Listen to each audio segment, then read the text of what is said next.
Why be Jewish? It seems like a pretty simple question, but for thousands of years, no one really ever asked the question. To some, the question itself doesn't make any sense. After all, it doesn't matter why, we just are.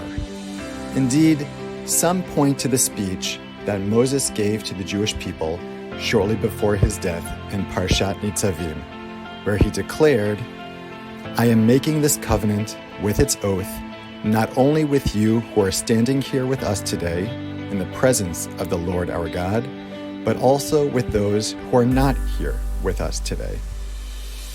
While it sounds like a nice idea, Rabbi Isaac ben Moshe Arama, a Spanish scholar from the 15th century, takes issue with it.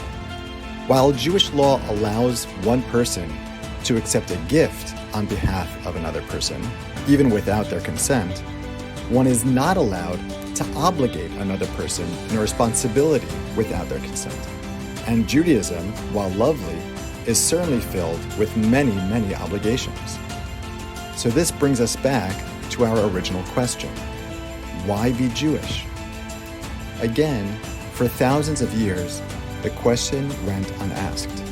And then, in 4 distinct places, it appeared. After the destruction of the first temple, the prophet Yechezkel tells us that there were Jews during his time who argued, "We want to be like the nations, like the other people of the earth." In other words, they no longer wanted to be Jews. Similarly, following the destruction of the second Beit HaMikdash, the Talmud Bavli records a statement that by rights, we should actually issue a decree against ourselves not to get married and have children anymore, so that the seed of Abraham comes to an end of its own accord. Apparently, their suffering was so great that they desired to bring no more Jews into the world.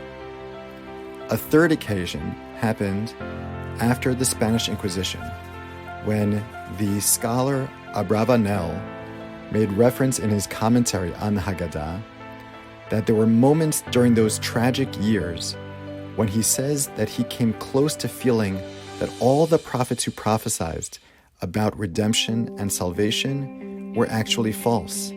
Even Moses, may he rest in peace, was false in his utterances.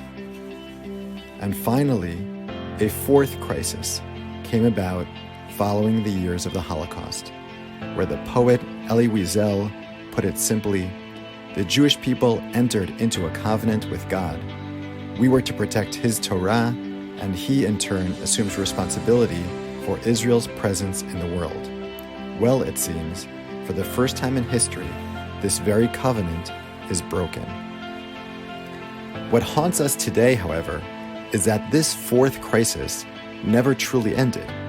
At present, 1 young Jew in 2 is, in effect, deciding not to continue the Jewish story by living a Jewish life, marrying another Jew, and having Jewish children and grandchildren.